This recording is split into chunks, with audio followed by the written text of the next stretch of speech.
March 8 ആകാശത്തു നിന്നും ഫ്ലോറിഡയിലെ ഒരു വീടിന്റെ മേൽക്കൂര തുളച്ച് 2 പൗണ്ട് ഭാരമുള്ള ഒരു വസ്തു ഇടിച്ചിറങ്ങിയതായി റിപ്പോർട്ടുണ്ടായിരുന്നു. പക്ഷേ ഇതെവിടെ നിന്ന് വന്നുവെന്നോ എങ്ങനെയാണ് ഇത്രയും വലിയ ആഘാതം വീടിനെ ഏൽപ്പിച്ചതെന്നോ കണ്ടെത്തിയിരുന്നില്ല. എന്നാൽ ഇത് യഥാർത്ഥത്തിൽ അന്താരാഷ്ട്ര ബഹിരാകാശ നിലയത്തിൽ ഉപേക്ഷിക്കപ്പെട്ട ബഹിരാകാശ അവശിഷ്ടമാണെന്ന് നാസ ഇപ്പോൾ സ്ഥിരീകരിച്ചിരിക്കുന്നു. ഭ്രമണപഥത്തിൽ നിന്ന് ഭൂമിയിൽ ഒരു സ്വകാര്യ വ്യക്തിയുടെ വസ്തുവകകൾക്ക് നാശമുണ്ടാക്കിയ ഒരു അപൂർവ സംഭവമായിരുന്നു ഇത്.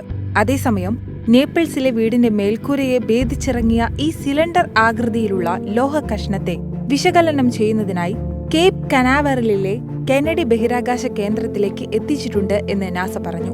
ബഹിരാകാശ ഏജൻസി പറയുന്നതനുസരിച്ച് കാർഗോ പാലറ്റിൽ ബാറ്ററികൾ ഘടിപ്പിക്കാൻ ഉപയോഗിക്കുന്ന നാസ ഫ്ലൈറ്റ് സപ്പോർട്ട് ഉപകരണത്തിൽ നിന്നുള്ള അവശിഷ്ടമാണ് ഇതെന്ന് കണ്ടെത്തിയിരിക്കുന്നു. 2021 ബഹിരാകാശ നിലയത്തിൽ ഇത് ഉപേക്ഷിച്ചതായി കരുതുന്നത്.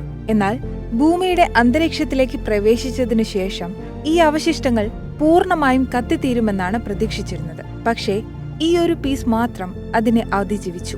ലോഹഭാഗത്തിന് ഏകദേശം 1.6 പൗണ്ട് ഭാരവും 4 ഇഞ്ച് ഉയരവും ഏകദേശം 1.5 ഇഞ്ച് വീതിയുമാണുണ്ടായിരുന്നത്. അതിനാൽ അവശിഷ്ടത്തിന്റെ അതിജീവനത്തിന്റെ കാരണം കണ്ടെത്താൻ അന്താരാഷ്ട്ര ബഹിരാകാശ നിലയം വിശദമായ അന്വേഷണം നടത്തുമെന്ന് നാസ ഉദ്യോഗസ്ഥർ പറയുന്നു. ഈ വസ്തു പതിക്കുന്ന സമയത്തുണ്ടായ ശബ്ദം റിംഗ് സെക്യൂരിറ്റി ക്യാമറയിൽ പതിഞ്ഞിട്ടുണ്ടെന്ന് അലജാൻഡ്രോ ഒട്ടേറോ എന്നു പേരുള്ള വീട്ടുടമ വിങ് ന്യൂസിനോട് പറഞ്ഞിരുന്നു. അത് ഒരു ഭയാനകമായ ശബ്ദമായിരുന്നു. എന്റെ മകന്റെ തൊട്ടടുത്ത് തന്നെയാണ് അത് പതിച്ചത്.